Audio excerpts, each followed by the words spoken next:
Hello, welcome back to the shop. So today we're going to look at one of the horror of horrors, eBay shipping damage. So, bought this thing, screaming deal, got it, and much to my dismay, the tool was broken. So, we're going to look at fixing this. It's a reasonably easy repair on these. It's not too bad. You can see the housing's just broken here, but the repair's not too bad, so we'll go through it, get this thing fixed up. So the first thing we're going to do is put a battery on it. That was pleasant. And see if it still works. I always pick a battery that's not the greatest, and always be ready to pull it off as fast as possible if there's an issue. But let's see here if it works. Seems to. Now, one of the reasons why we would want to fix this is you can see this blade is quite exposed here, so you would stand a good chance of getting into that, which you really don't want to. So we're going to proceed on with the repair here and try and get this one fixed up. First thing we're going to want to do is make sure we have a new part. Now this one doesn't have the raised Milwaukee electric tools on it, but it should be a replacement part for what we're doing here. So we got that. Next thing, firstly, obviously, we took the battery off. Next, we get our parts. And then we're going to take the blade off. Okay, first thing we'll do is remove this. This is a nice model because it has the metal piece in here. Later models had plastic. So, metal always better than plastic normally. Back them out. That off of there. Just the 3 bolts. Now we have a snap ring on here that we're going to have to take off. Okay, so we got the old Pittsburgh snap ring pliers. It'll work out just fine for what we're doing here. And I always like to put a finger over, so hopefully things don't go flying everywhere. So the snap ring is what holds this together. This is just a trim piece to keep everything from getting munged up. There's our bushing. And there's also an oil light bushing in here. And here's our blade tensioning assembly.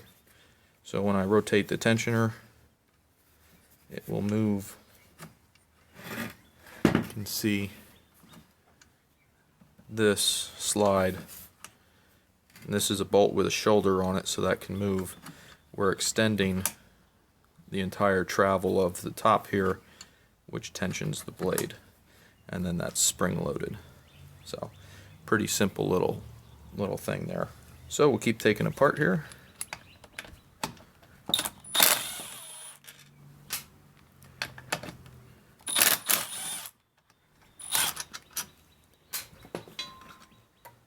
There we go, there's our spring-loaded assembly. This is our piece that allows this to slide. It's got a slide on there. So we're going to take that off.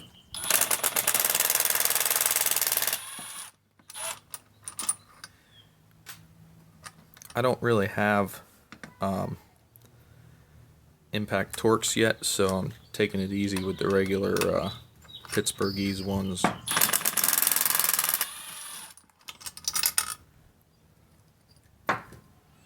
So we're losing some of our spacers here, but that's okay. You can see this one's countersunk.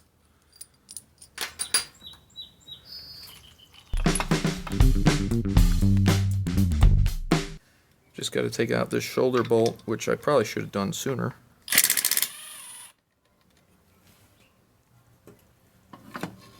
Okay. So now we have our motor end still in place, and we got our piece largely loose here, so we have our bushing on there, and we have a screw that holds that into place, and we have our blade rollers. So let's just get some of this off. Now we can actually put that back on right away.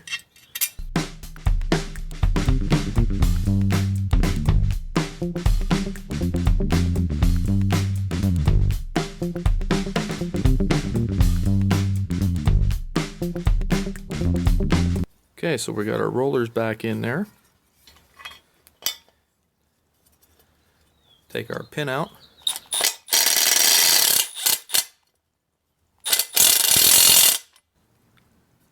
Okay, so we got the pin back on. I just had to go to the copper jaw vise and hold that, and then reassemble it on the new guide. While you have this out, this little block that's right here, there is a blade guide that goes in.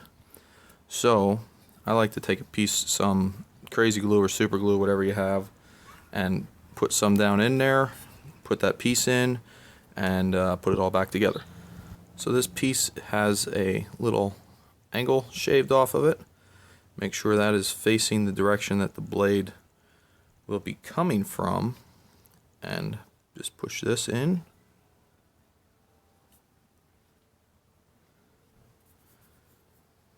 And just like that, that's how it sits. So here we go, we can start putting this back together.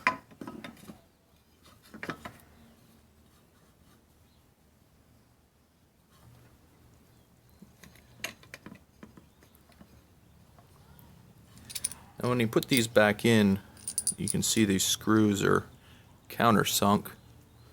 So we want to make sure we have on these bushings or spacers the countersunk side facing the countersunk screw. So we got the one started here, we'll just get the other one going. Same thing. Try not to drop all the parts everywhere, but we got the countersink in line with all that. Get them down in here.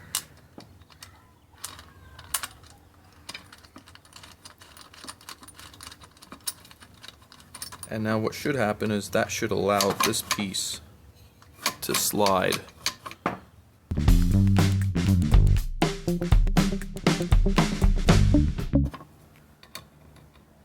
Tighten our shoulder.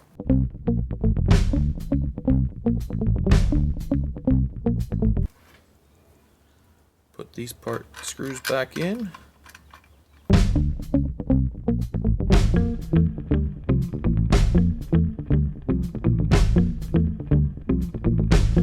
So now we can feel we got spring tension, or at least that the mechanism is working properly. We won't get spring tension until the blade's on. Got our bushing on the bottom. While we have this off, we can inspect the rubber here for the blade, but that's actually in really nice shape.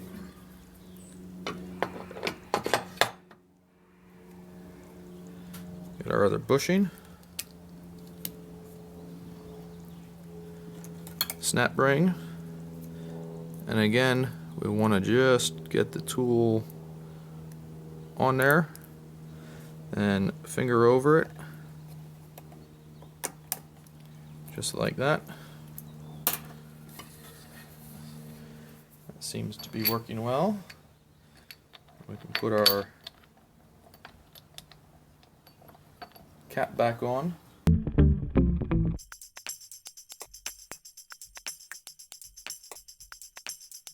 There we go. You can see everything's spinning nicely. And take the tension out. Put our blade back on.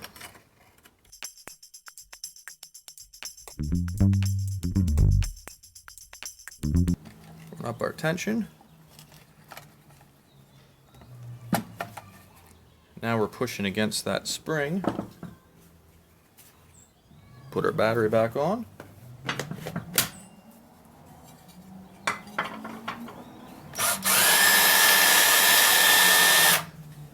And there we go. Back together. These are pretty easy to work on. The top is especially easier. The bottom, when those are broken, you get into more of the gear train and there's a chain drive and everything. I think I have a broken one of these and maybe we'll do a video on doing that repair as well. But hope this was helpful to somebody. This isn't a death nail for these things. If you're out on the job site and you get one that's broken like this, you will get nailed if any safety guy comes around and sees what you have there. Nobody likes to see these with broken guards. I know these aluminum ones are getting lesser and less. The new cordless ones have the plastic around them, and I've not changed out one of those yet, so I don't know how easy they are, but if you have one of these broken ones, I would definitely suggest repairing it. The prices of the parts are, they're not killer. If you paid a lot for the tool and you happen to drop it and it needs to be fixed, it's not a bad job to do. It's nice and quick. As you see, the part that I got didn't have this fancy raised lettering on it, but it works just the same. There you can see it, and everything's working good.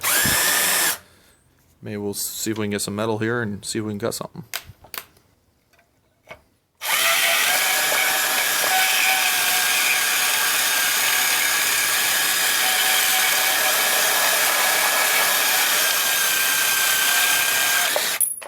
So we fixed another one here in the shop. It's just one of those things that, when you buy stuff off eBay or whatever, you don't always know that people are going to pack things properly. In this instance, what we got broken, but we were able to fix it. We didn't get quite as good of a deal on the tool because we ended up spending some money on parts to fix it, but at least we were able to fix a otherwise good tool. So it's one of those things, just the way it goes sometimes, so there you have it. But I hope this video was helpful to some people. I know this isn't the only portaband that has this damage to it. It's not a bad repair to make. If yours is damaged, consider fixing it, because you don't want to get into that blade with anything, particularly any of these. And it could hook your clothing or anything like that too, and it's just an unsafe condition. If your bandsaw is broken, hopefully now you know how to fix it. Thanks for watching. Have a great day.